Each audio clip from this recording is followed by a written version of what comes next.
All right. Well, good afternoon, Rotary District 7770. Welcome to Conversations with the Rotary Action People for Wednesday, October 14th. My name is Donald Hovis, your CWRAP host, and I'm from the CWRAP Rotary Club in Myrtle Beach, South Carolina. We're pleased to be joined today in our featured speaker, Rotary International representative. Give a warm welcome to District 7770 to Mr. Carl Davis. Good afternoon, Carl. We look forward to your presentation here in just a few minutes. But to kick us off with the prayer and pledge for today's meeting, Don Brashears. Sir, take it away. Come off mute, sir. Oh, you're on mute, sir.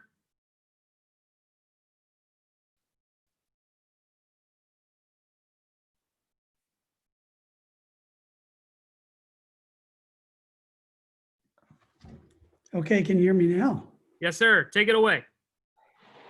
Okay, this prayer is just from the heart. I just learned I was doing the prayer.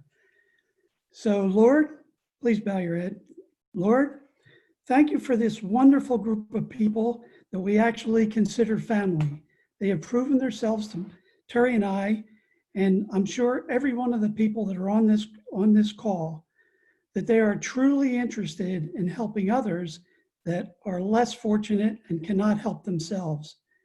We look for your help in good work in the future. Thank you. Amen. All right. Pledge of Allegiance. Please join me in the pledge. I pledge allegiance to the flag of the United States of America and to the republic for which it stands, one nation, under God, indivisible, with liberty and justice for all. Thank you, Don. Appreciate it very much, sir. Introducing your CWRAP team, our public image chair from the 5 Points Rotary Club in Columbia, wearing her purple wig with her In Polio Now shirt, Mary Gass. Good afternoon, Mary. And our district communications officer from the Somerville Evening Rotary Club in Somerville, South Carolina, Mr. Terry Moore. There he is. He slides in the frame. He might slide out again. So, and hey, we want you guys to introduce yourselves via the chat box. Some of you have already done that. How about give us your name, your Rotary Club, and the question of the day. Here we go. It's Amazon Prime Day. So if you had unlimited funds, what would be the first thing you added to your cart on Amazon? Put that in the chat box. Carl, well, good afternoon, sir. We want you to come off mute now. Good afternoon. Thank you for inviting me to be with you today. It's great to see so many familiar faces on here and also some new ones too. Well, great. How about for those that don't know you, give us a little background on you. Great. Well, I am the Senior Major Gifts Officer for the Rotary Foundation, which means I'm an employee of the Rotary Foundation. I live just outside of Raleigh. And my job is to work one-on-one with individual donors who live in the Carolinas or the southeastern portion of Virginia to help them have the philanthropic impact that they would like to have using a major gift to our Rotary Foundation. And so most of my work is done in one-on-one meetings, which before the virus meant in-person actual conversations. And these days it means Zoom meetings or telephone calls or email exchanges. And I try to help donors understand what it is that Rotary does in the world and how they can be a part of making the world better through that work, using the assets that they have in the best possible ways for them and their goals. I've been a member of Rotary since August of 2000, so just over 20 years. I joined Rotary when I was living up in Indiana and have been on staff for the Rotary Foundation since 2012, I believe, 2012, 2013 Rotary. Excellent. Now I'm going to put somebody on the spot. I know someone out there is going to know exactly how much our district gave to the foundation last year. Carl, you may even know that. But I don't. You don't know that. Okay. I don't. So if someone knows that answer, at the end of the segment, I'm going to call on you. Just raise your hand. I'll call on you, and I want you to come off mute and tell everyone on the line how much our district gave to the Rotary Foundation last year. All right. So Carl, I got a few questions here for you. And if there's anything else you want to talk about, feel free. What are the philanthropic properties or priorities I can fund with a gift to the Rotary Foundation? Wonderful question. And that's really kind of where it starts off. I like to, there's 1.2 million Rotarians around the world. And so I often joke and say that means that there are 2.4 million opinions about what Rotary should be doing to do good in the world. And our Rotary Foundation was created to be a tool for Rotarians to do good in the world. And since there are so many different opinions in Rotary about what good we should do, that means our Rotary Foundation really does a lot of different things. And so I really like to start off by asking the donor what you would like to do, because chances are there is some way to do that through Rotary. So specifically, we believe in being good citizens locally and globally, and we run our annual fund according to that value system. So when we make a gift to our annual fund, the money that we give to the foundation gets invested for 3 years. The earnings from that 3-year investment cycle get used to pay for the operating costs of the foundation. And then after that 3-year investment cycle is over, that gift gets shared locally and globally. So half of that gift is used by the trustees wherever they see the most need in the world at that time. The other half is used locally in that donor who gave the gift's district. So for you, that means your half of South Carolina. For me, that would mean the Research Triangle here in North Carolina. And so those funds get used globally and locally. And the way that those local funds get used are decided by the local leaders. So your district might choose to use your district designated funds very different than my district might choose to use ours. And so we're able to be responsive to the needs of our own communities that way. Additionally, our number one priority across the board as all Rotarians is the eradication of polio. And we are in partnership with the Bill and Melinda Gates Foundation. And I see all of your End Polio Now background banners on many of your screens there. And we all know that it's a promise we made as Rotarians. We keep our word. We will eradicate polio. And money that's given to the Polio Plus Fund is being matched at a ratio of 2-to-1 by the Gates Foundation. And so it's a wonderful opportunity to have a lot of philanthropic impact. In addition to that, we can do more than one thing at a time as Rotarians. So while polio eradication is our number one goal, we also work in different areas of focus in addition to everything else I described. And we have our areas of focus as options for us.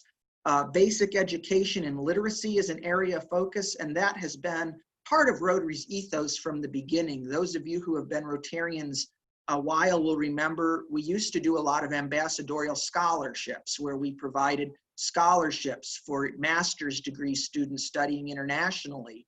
So that idea of education has been part of our ethos from the beginning, and we still continue that today through the area of focus of basic education and literacy. We also do a lot of work for clean water and sanitation. We also do work for child and maternal health and economic and community development, disease prevention and treatment, as well as peace and conflict resolution. We have added a new area of focus, which is just now coming on board, called supporting the environment. And in addition to those now 7 areas of focus, we have our Peace Centers program, which are educational programs where we provide full funding for people to get a master's degree or a graduate level certificate in peace and conflict resolution at one of our Rotary funded Peace Centers, which is done in partnership with premier universities around the world. And as a donor to the Rotary Foundation, we can pick which one of those things we would like our gift to go to support, and whatever selection we choose, Rotary will use that gift to support the priority that we select. So if you love it all, and you say Rotary does everything great and I love everything Rotary does, then giving to the World Fund is a wonderful option because it hits all the bases over time, because that's trustees' discretion. The most common selection is the share option, where we say I like both local and global. And then many of our donors have a particular passion for one of the areas of focus or our peace centers. And of course, all of us believe in polio eradication and all give to that as best we can as well. So that's a very, very broad picture of what we can do philanthropically. We work with international partners such as WHO, such as the Gates Foundation. We work with other nonprofit organizations to do global grants at very large international levels. So we do really big international collaboration stuff with the United Nations and other governments. And we do things like providing books for kids in schools in small rural communities in the United States. So we really work from the very big right on down to the very small, wherever Rotarians identify needs and can come up with a sustainable solution to meet those needs. Our Rotary Foundation is there to support that work. That's excellent. And you mentioned our backgrounds and you mentioned eradicating polio. So in the chat box, those of you on the call, the purple backgrounds you see several of us with, you can download that file and add it as your virtual background.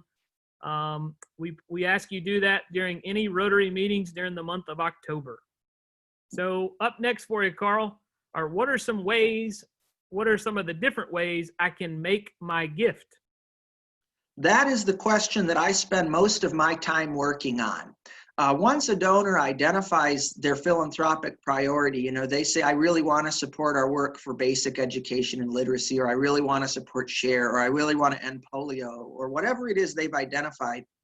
The then question becomes, how do I best accomplish that? And there is no one universal answer because all of us have different assets. All of us have different goals and objectives. All of us have different circumstances. And so each one of us really need to figure out what's best for me. How do I choose this gift? And so what I'm going to highlight now is not legal, tax, or financial advice, but simply some examples of different ways that donors have used their assets to make a gift to Rotary in ways that work well for them. One of the options that we have as Rotarians to fund our work is simply an outright gift. We think, well, I can go online and I can make a gift with my credit card. I can mail in a check. Pretty straightforward, easy to fund a gift. But that's often not the best way for a donor to fund their gift. Sometimes it is, but often it's not. Suppose a donor owned appreciated stock, publicly traded or closely held in some circumstances, but definitely always true of publicly traded securities.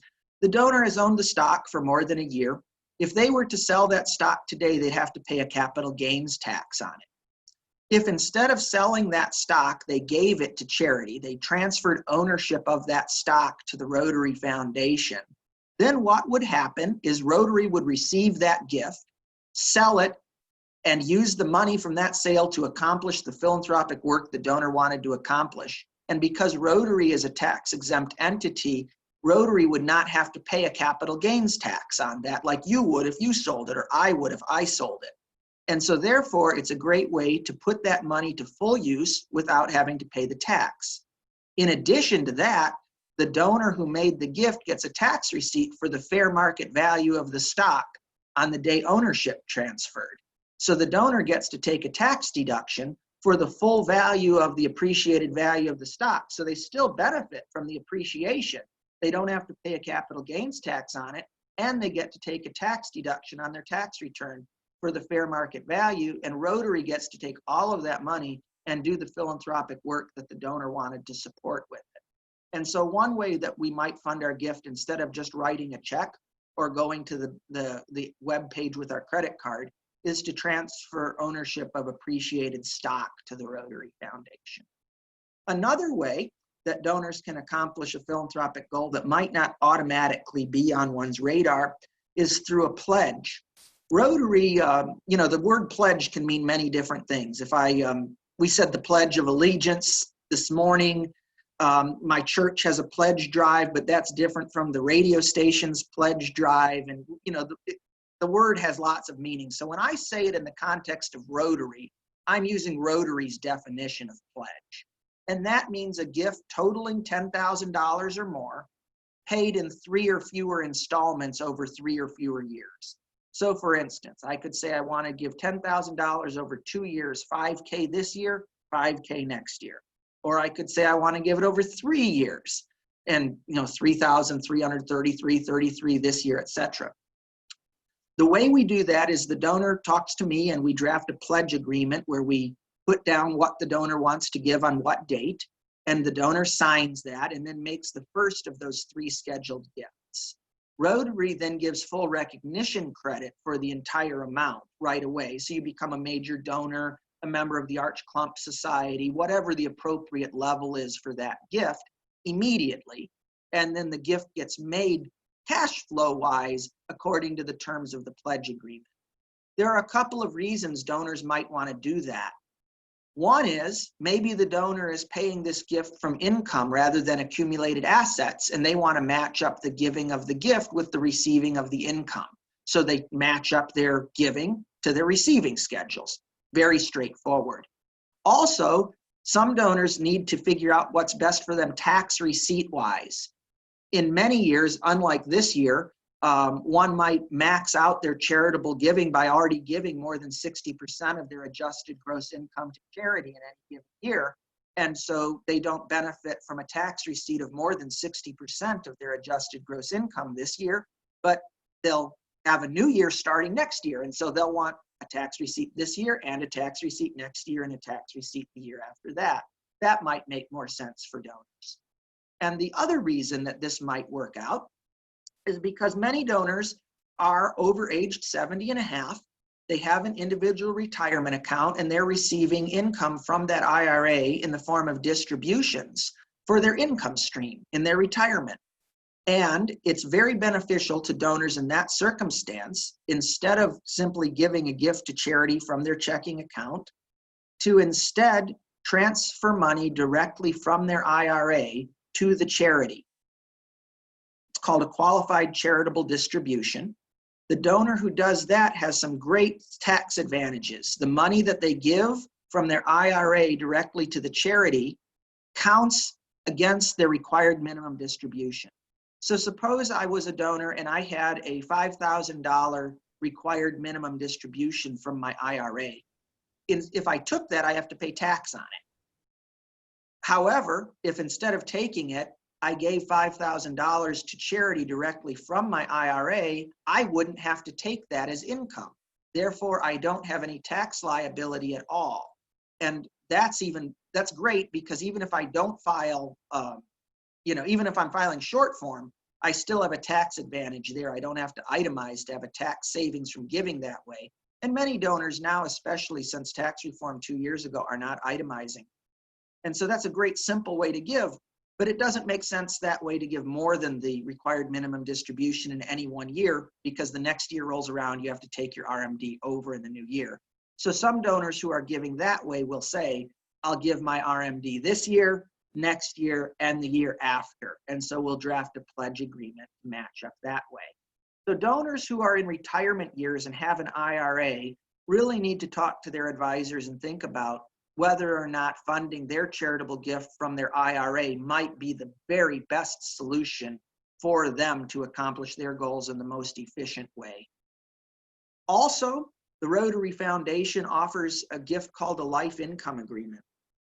What we think about with a life income agreement is an opportunity for us to make a charitable gift, receive a tax deduction, and also receive income for the rest of our lives from the Rotary Foundation. And this is a gift tool that's not right for everyone, but is right for a lot of people. And many people would do this if they knew about it, but because it's a little complicated, many people don't know that this is an option for them to do with the Rotary Foundation. But I'll give you 2 examples of folks I've worked with who have made gifts this way. One a very large gift and one a very small gift. And I'll start with the rather large gift. This particular couple was looking to plan for their retirement, and they wanted to put an annuity into their retirement income portfolio. That was a financial goal they had as they get ready to retire.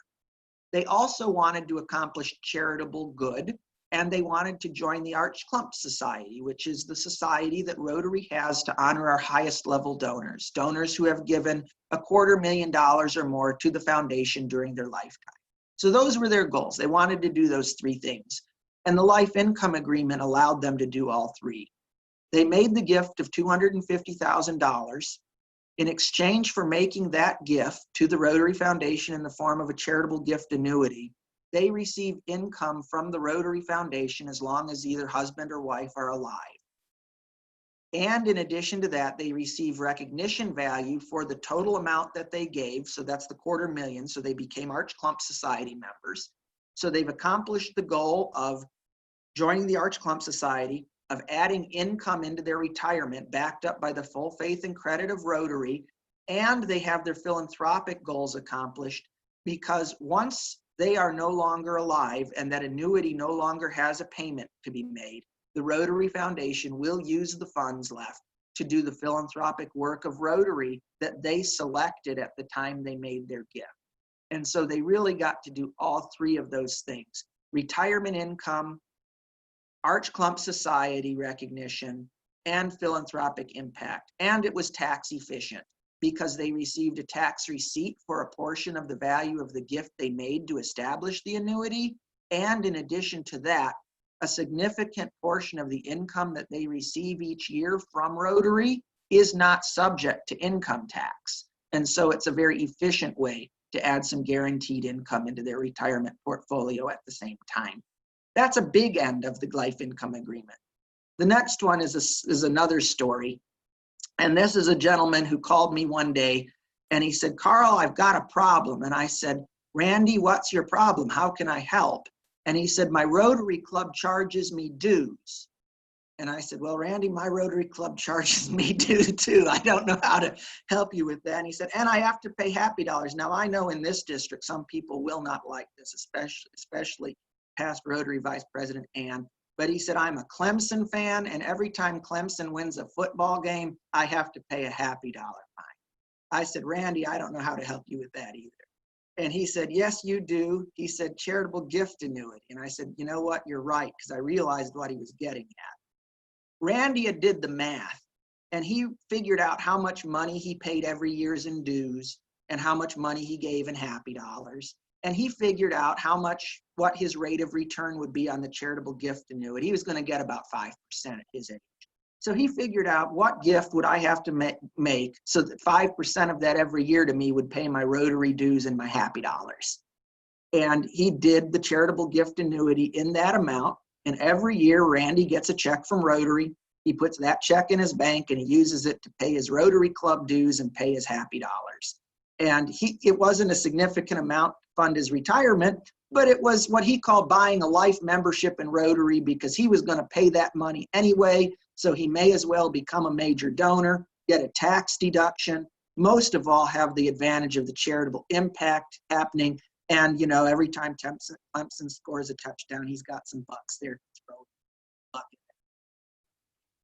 So life income agreements, they can either be big parts of our retirement plan, or they can be smaller opportunities like Randy used them for. But they do exist. The only requirements are the donor has to be over aged 50, and the minimum dollar value to do one is $10,000.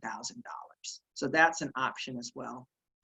Then finally, the most common way to make a major gift, which Rotary defines as a gift of $10,000 or more, is via a bequest. And that simply means that we've made some provision legally binding in our estate plans so that at our death, funds come to the Rotary Foundation. And there are lots of different ways to fund bequests. We often think, well, I have to go to my lawyer and get my will modified or my living trust updated. And that's certainly a very important option. And for many donors, it's the right choice. But there are also other ways to fund bequests, which for most donors might even make more sense than modifying a bequest provision in an estate planning document. For instance, beneficiary designation on a retirement account is a wonderful way to fund a charitable bequest. A little while ago, I talked about how donors who are over age 70 and a half can take advantage of the qualified charitable distribution. and give money directly from their IRA to charity. Well, those of us who are not of that age yet can also use our IRA, 401k, or 403b, or other tax-advantaged retirement accounts for philanthropic purposes very efficiently by using them to fund a bequest. For instance, if you have an IRA or a 401k or a 403b, you've put money in it and that money has never been taxed. Maybe your employer has even matched it. Got some of your employer's money in there too. It's grown through investments because it's invested and your investments are performing. All tax-free.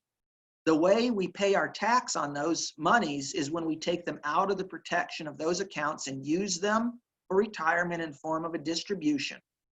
Or if we've done nothing else at our death, what will happen is those funds will pass into our estate as ordinary income in the year of our death, and our estate will have to pay income tax on all of the money in those accounts as if it was earned all at one time in 1 year. So it'll be a very hefty chunk of income tax. Or we can pass it to a non-charitable heir and then they have to pay tax on it when they take the distributions. There's another way, a way to avoid the tax altogether, and that is to use those funds for a charitable gift.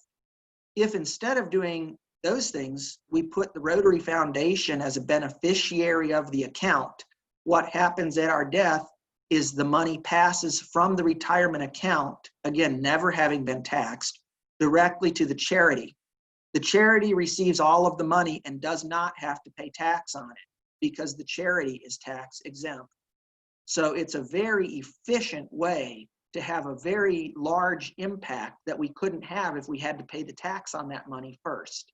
It's also a very easy way to fund the gift logistically because it usually just involves going to the plan's webpage and changing the beneficiary designation. This is something that all of us can do regardless of our age. We don't have to wait until we're 70 and a half to make the gift. And so one thing I encourage donors who are under age 70 and a half to do is to use those retirement assets to fund a charitable bequest now. And then once they reach age 70 and a half and start taking the distributions, then make those gifts with a qualified charitable distribution in their life and get the tax advantages of that. And so it's an opportunity for us to use those assets at any age, and something that we all really should consider doing if we are interested in having philanthropic impact in an efficient way. That's in a nutshell some of the most common and popular ways to fund our gifts, but there are many, many more. I've had gift conversations with people who have unique assets such as business interests or gold bullion or car collections or property or real estate. And those are rarer and more complicated, and we're happy to talk on a one-on-one basis about those things as well. But what I've highlighted today are some of the most common ways to give that all of us as Rotarians really should have on our radar screens. Very interesting. I definitely learned something by that question, so thank you for the information. My final question for you, and if you guys do have a question for Carl, please post that in the chat box now. We'll get those asked for you after this next one. How do I decide what gift is right for me, and what do I do next if I want to give or know more? Wonderful question. So the most important thing to remember is only you can decide the gift that's right for you, and the rest of us are here to help you. So you have great district leaders in terms of your foundation, volunteers, your DRFC, your endowment fund chair, your polio chair, your annual chair. You have great local leaders who will help and talk with you and answer your questions about what Rotary can do. You can learn from each other that way. You can also, of course, learn from our webpage and all of those things. And I am available to you as well. And you'll also want to talk with your own personal tax, financial, and legal advisors to figure out, of all those different things I mentioned, which one of those is best for you. And I'm happy to be involved in conversation with anyone, including with you and or your advisors, to help you figure out the answers to those questions.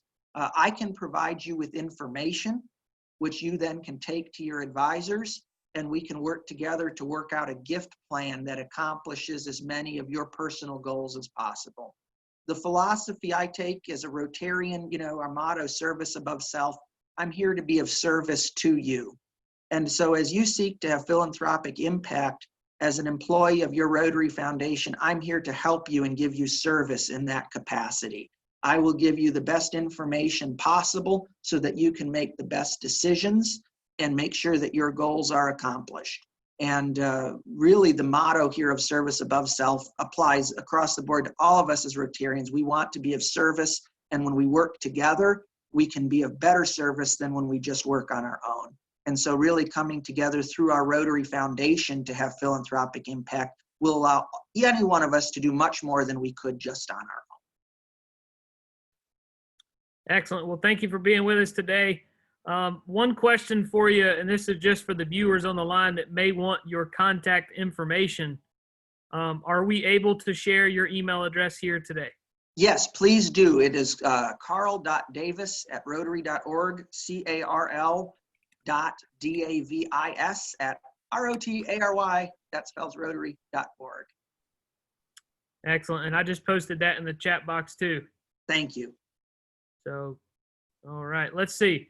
The question of the day was, it's Amazon Prime Day. What would be the first thing you would add into your cart? So there were several submissions here. So let's just go through. A new PC, a cruise. You can buy a cruise on Amazon. Anything Apple, or some amazing face cream that is so expensive. I would pay for the thousands of dollars in my Amazon cart currently to support the Somerville Evening Rotary Club through Amazon Smiles. How about that? Looky there. Do you know you can give back to your own Rotary clubs through Amazon Smiles? If you want to know more, Terry Moore is your guy. Let's see here. My canceled trip to Australia, New Zealand, and Hawaii. Am I missing something? Do they have a travel agent at Amazon? I know you can book, I think you can book some other things. All right. Let's see here. We would use our Amazon funds to supply every food bank and animal shelter in South Carolina. That's awesome right there.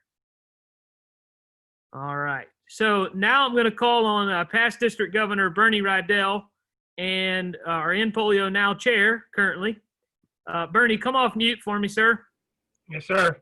You posted in the chat box how much our district gave to the Rotary Foundation last year. Would you please announce that amount? Yes, I would be happy to. It is, hang on, $1,924,644.48. That is outstanding. It is outstanding. Bernie had not known that. I do the rainbow report, so I get it. So actually, I do it along with Alice. Hey, Bernie, that includes Polio Plus and everything, right? That's everything? That's everything. Polio was $139,386.09. That was polio.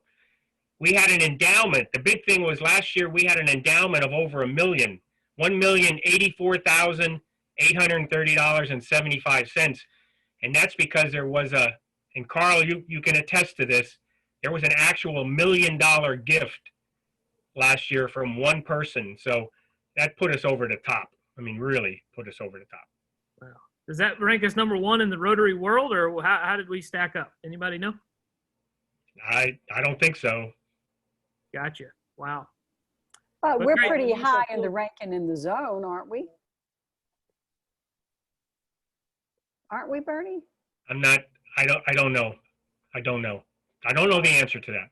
Okay. The Gotcha. Taiwanese normally beat us in the ranking. Hey, Bernie, I seem to recall that the Hong Kong club, everybody was a gazillion-dollar donor. I forget what those numbers were, but Hong Kong has got a lot of money. Yeah, And they do. And that's why you have a new guy coming on the trustees this next year. There's a lot of money there, a lot of money there. We do rank, Mary, we do rank high in the zone, but I can't tell you the level. We rank high because of Bernie with polio, and we rank high because of all of our other giving and so forth. I forget where we are, but we are high in the top 5. Yeah, thank you. I remember seeing that somewhere, Ann, so thanks for Yeah, in the top 5. Good. All right. Well, let's see. Some announcements here.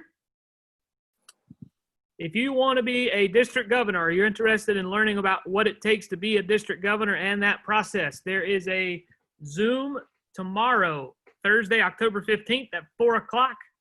Information on how you log in and the information on that meeting ID is on DACDB. Also, so this is kind of for fun. We'll kind of close with some fun stuff here. You know, today is national. Now, Mary has the CWRAP or the Rotary kind of mascot there with the cat walking across. And happy hours tomorrow at 5 o'clock. Thank you for that. Happy hour tomorrow, 5 o'clock. Information on how you log in is on DACDB. But did you know today is National Bring Your Teddy Bear to Work or School Day? Anybody got a teddy bear out there? Nobody? Daggone. It's National Emergency Nurses Day. Anybody a nurse, former nurse out there? National Stop Bullying Day. That's a good one. Maybe the most interesting besides the teddy bear is Be Bald. Oh, looky there. Looky there. Bernie, looky there. See? Is Be Bald and Free Day. How about that? Be Bald and Free Day. And then last but not least, probably everyone's favorite, and we're going to end with dessert because today is National Dessert Day. So go have some dessert today and think about Rotary. Look at there. Gerard's got a teddy bear too. Man, I tell you, you guys are awesome. All right. Well, we'll see everyone on Friday for the next CWRAP, and I'll end today with the 4-way test. Of the things we think, say, or do, is it the truth? Is it fair to all concerned? Will it build goodwill and better friendships? Will it be beneficial to all concerned? Carl, if you can stay on the line for a few minutes afterwards, please do, sir. All right. See everyone on Friday for the next conversation with Rotary Action People. Take care. Thank you all very much. Bye-bye.